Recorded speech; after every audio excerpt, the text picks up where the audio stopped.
You're listening to Connections on Radio IDL. I'm Ken Busby, your host. Great to have you with us this week. As always, for the very best of the blues, we're going to have a little poetry focused on architecture. Yes, architecture. And why, you may ask, are we doing that? Well, because I'm very excited that we have a really cool interview with Suzanne Fitzgerald Wallace and Sam Joyner. She is an author. Sam is a photographer. And they've written a new book on Art Deco Tulsa. So it's a great book, a great guide to the beautiful Art Deco architecture in this great community of Tulsa, Oklahoma. And so I thought it would be great to share that with our listening audience. So we'll get to that conversation in a minute. You're listening to Connections on Radio IDL.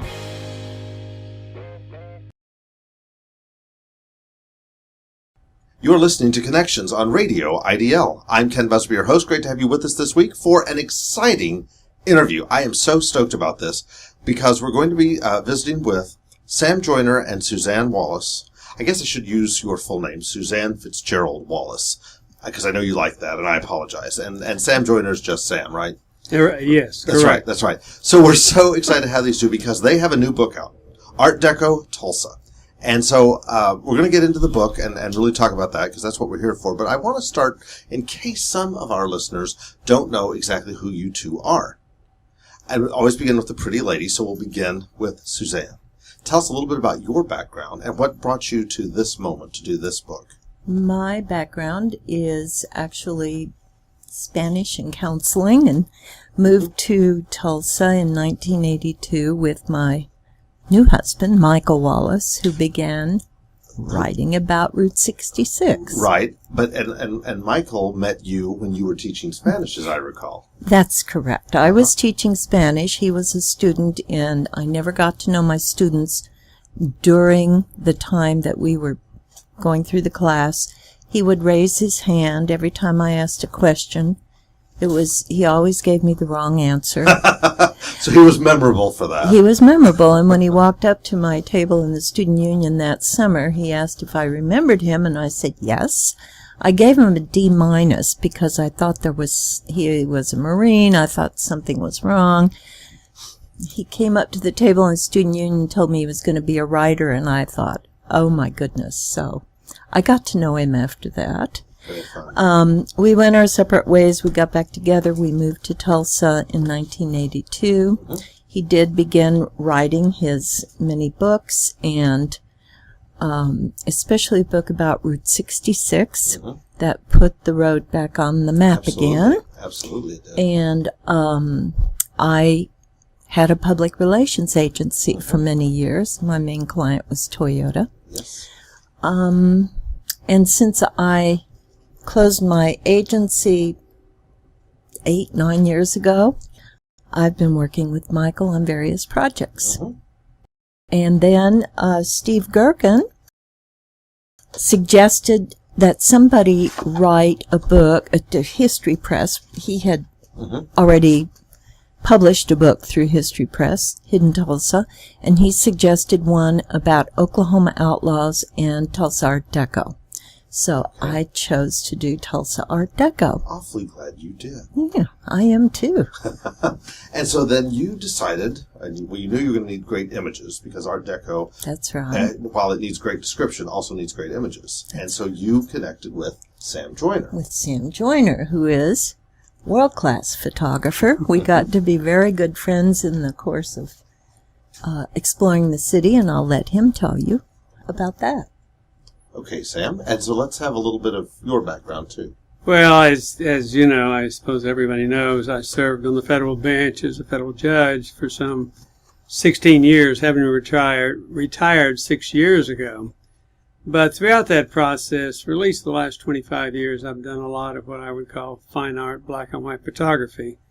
I've participated in probably 25 workshops over a variety of weekends and weeks. And have studied with 20 of the best photographers in the United States. Cool. So it was a great honor and a great opportunity, for excitement when Suzanne asked me to participate in this project mm-hmm. as a photographer. I've been honored and excited about that prospect ever since, and following her invitation some 3 years ago, we have spent 2 years, at least 9 months, roaming around the streets of Tulsa, taking photographs. We took over 500 photographs, 140 of which ended up in the book. So That's a pretty good percentage when you think about it. it is, yeah. If you get that many good photographs out of 500, you're doing pretty well. Tell me a little bit more, though, about the avocation, and now, of course, it's really what you spend your time on is photography. What got you excited about it? When you said you've been doing it for about 25 years, do you know what it was? I do know what it was. I mean, it was pretty specific. I mean, it's sort of using the other side of the brain. I really wasn't enjoying, as a private lawyer and as a judge, the proper expression of the aesthetic. Sure. And so I was an artist in a hurry, so to speak, and photography fit into that pretty well. Very cool. Very cool. And so here we are now with a new book. So let's talk about that book after we take a quick break, and we'll hear more about this wonderful new addition to the lexicon of Art Deco style and aesthetic. You're listening to Connections on Radio IDL.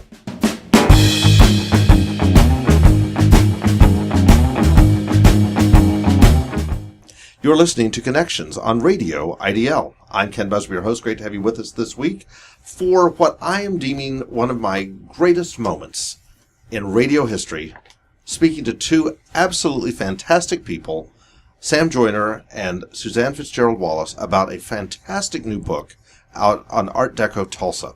And so I want to continue our conversation with I think I know the answer, but I want to hear it in your words. Why Art Deco and why now? Art Deco because Tulsa in the early part of the 1900s had the highest density per capita of Art Deco in the country. It was known as Terracotta City. When I guess it was in the 60s, 50s, 60s, they began to go in another direction, and some of the buildings were torn down. Sadly. But many have remained, and they are magnificent. They are a part of Tulsa that honestly could draw people from around the world to come into the city to see Art Deco. It's a wonderful architecture. I love it. It is. And I think you're right. The very fact that we have so much of it here gives people another reason to make Tulsa a destination. Yes. We are not flyover country. We are not. The other way to get into Tulsa is on Route 66. Yes, it is. We're going to hear a lot about Route 66 today, folks, too. So that's good. Since it's my passion, too. That's awesome. Yes. Sam, when you were photographing the 500 photographs and so forth, and then trying to select out what you would put into the book, were there a couple of shots that you took that were your absolute favorites? Not necessarily the building itself or what you captured, but just the act of doing it and so forth. It was like, wow, I'm so glad I captured this. Yeah, I think so. It's not too easy to choose. As a matter of fact, this is not a top 5 or top 10. It's okay. Yeah, right. Well, I don't have. You want me to show you this top 5? Well, hold on, close to the microphone so that everybody can see. Yes, absolutely. I sort of realized halfway through the project that part of my goal. Well, on page 19 of the book, Suzanne defines Art Deco. She describes it as exuberance, splendor, beautiful, colorful, exotic. And it was my goal as a photographer to convey that exuberance, that splendor in the camera for the purposes of the book. Sure. This is not a coffee table book unless your coffee table is very small. It would work in a small apartment. It would work in a small apartment. It'd be great, sure. Yeah. But I sort of realized that my goal was to reveal Art Deco as an art form. And the more you do that, the more you concentrate on possibly abstract images, graphics, images that rely more on the graphics and, in this case, the color, than on the content. And, sure. So, for example, immediately comes to mind is the ceiling on the Philcade. Oh, building. Yes. I mean, that's incredible. And We should celebrate the architects and the artisans that were able to create that work. I know we sometimes refer to it as Tulsa's Chrysler Building. Yes. Because it's just such an extraordinary zigzag, correct? Yes. Style of Art Deco design. Yeah, it is amazing. And it is one of those things, and I'm really hoping, and I'm sure you are too, that when people buy your book, that they will then go and visit the buildings themselves, if they haven't, to see these wonderful sites and experience them themselves. Because there's nothing like it. There's a chart in the back of the book, as a matter of fact. Tell us about the chart. And every building, every Art Deco building built here is listed, the date that it was built, the style, the architect, the status. If there's no mention, that means it's still there. Otherwise, you can read about whether it was demolished or not, and the address. So you can take the book in hand and head out all over the city. That's cool. Yeah. Very cool. Oh, that's a wonderful, handy guide to have. Literally, wow. Worth the price of the book, just for the chart. Just for the chart. That's right. That's right. When you were thinking about what you wanted to include, not just the photographs, but in the things that you wanted to convey, what were the most important aspects of I've got to make sure this is told. I want to make sure people know about this. Was there a couple of okay, you're going you're nodding at me. When I was doing my research, became acquainted with Bruce Goff, and I just fell in love with Bruce Goff. All of his work. What a fantastic architect. And I want people to know the role he played in Tulsa, some of the work that he did, including the controversial work on the Boston Avenue Methodist Church. I was going to say, I know you talk about that a That's little bit. in there. That's good. Yes. We all know that Bruce Goff really did do it, though. He was the architect. He was the architect. And he designed it, but could not have come up with the original idea without Ada Robinson, his art teacher from high school. Right. The other building that Bruce Goff designed that I truly love is the Riverside Studio.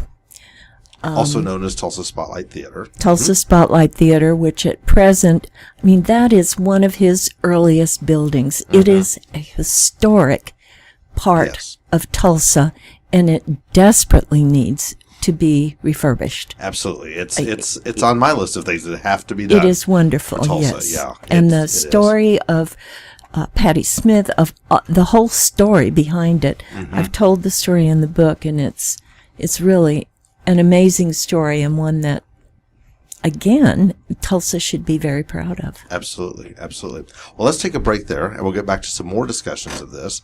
You're listening to Suzanne Fitzgerald Wallace and Sam Joyner. This is Connections. I'm Ken Busby, your host, and we'll be right back.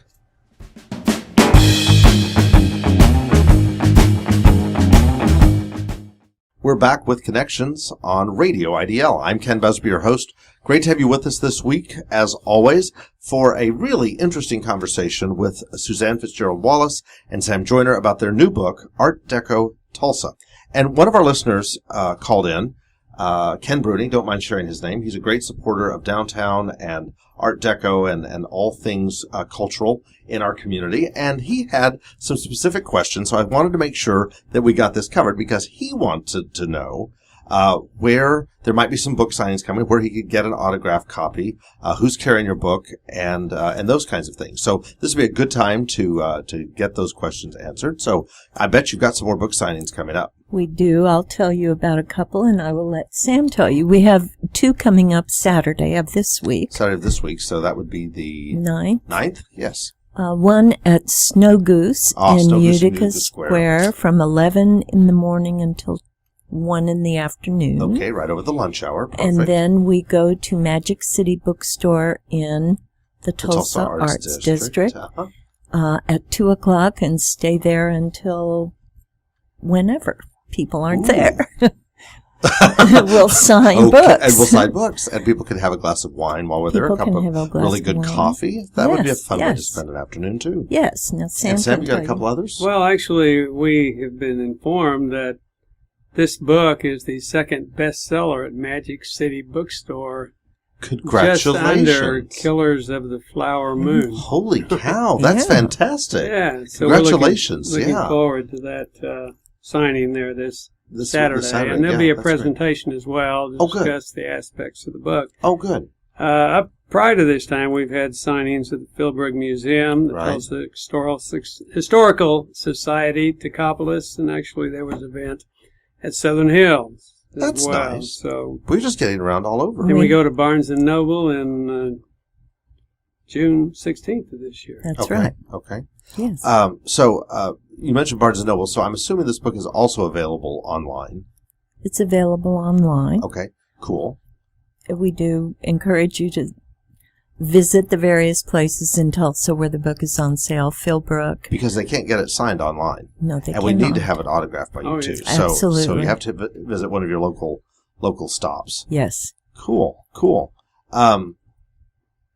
So when you have a book like this, and you're making presentations and people are coming up and getting signs, you've done several already, have you had an interesting question asked of you that made you either stop and ponder or say, oh yeah, the answer to that's in the book, or gosh, I didn't even know about that, or what an interesting, I don't know, people know interesting things sometimes, and they will often try not to stump people necessarily, but just say, hey, I know this aspect about Art Deco, and I just wonder if you've been hearing any conversations during your signings that were interesting, or...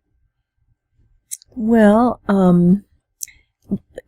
the cover of the book includes a design that is very interesting that we've been asked about, and the actual design was created of the goddess of oil back before World War II, and this was supposed to be the entry into the Exposition Square, Expo Square, but that changed after the war. Oh, the old IPE building. IPE building. Sure.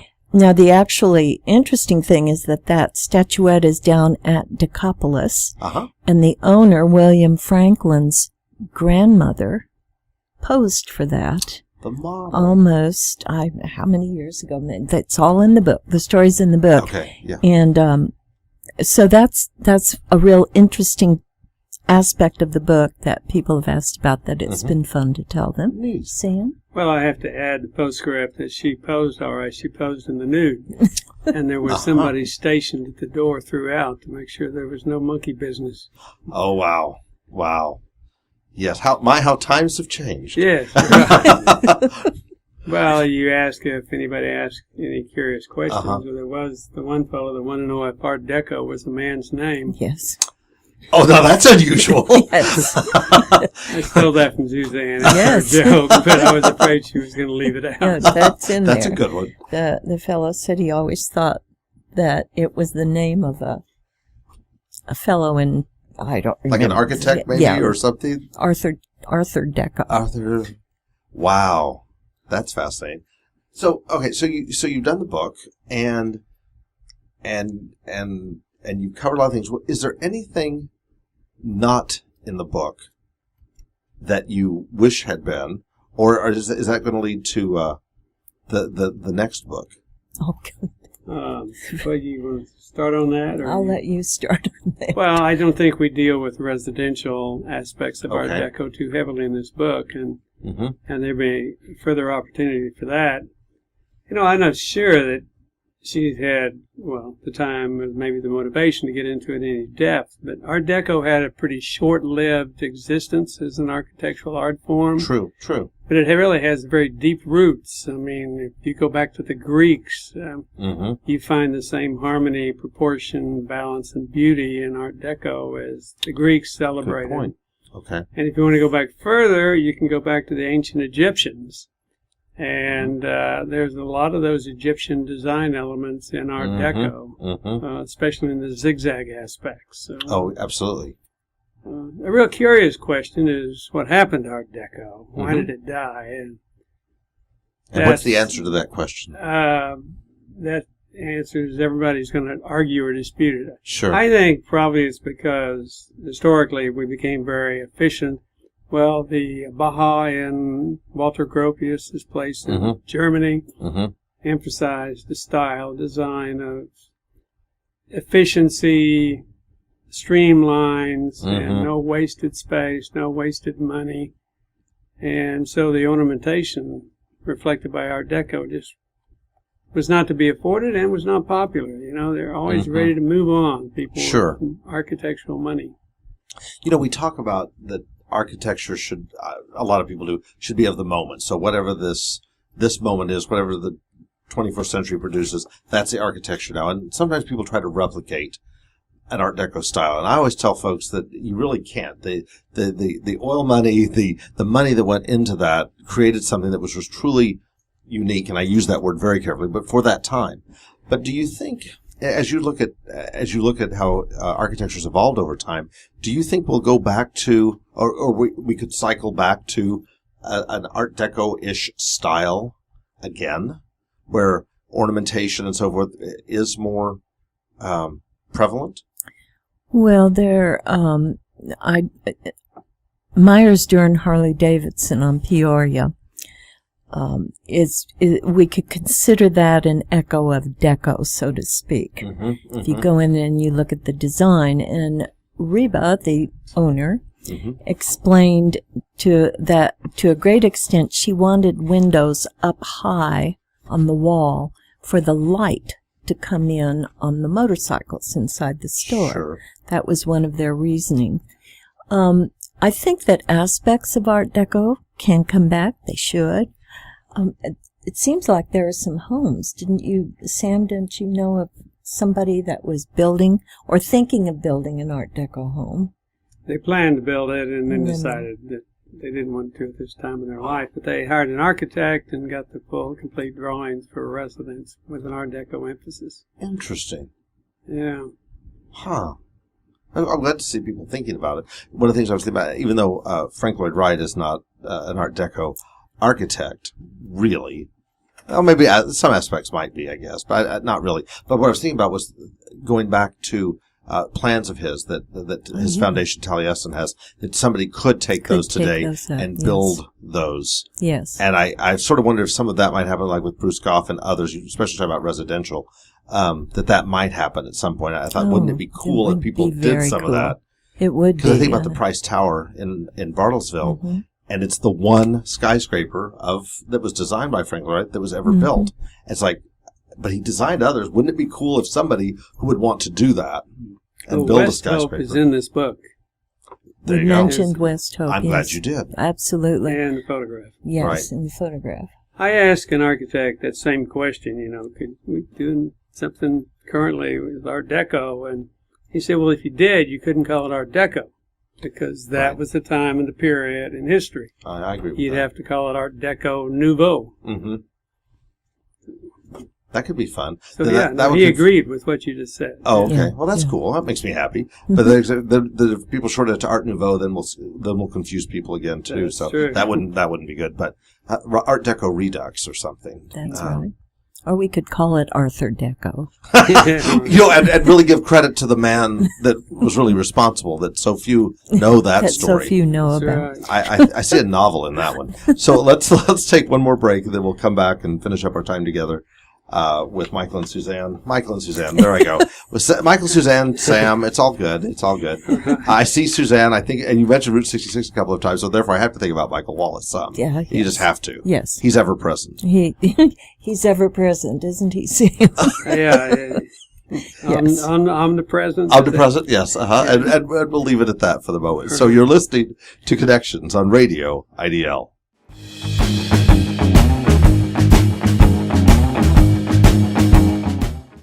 You're listening to Connections on Radio IDL. I'm Ken Busby, your host. Great to have you with us for our conversation with Suzanne Fitzgerald Wallace and Sam Joyner, and a foreword by Michael Wallace. I think that was what was also in my mind.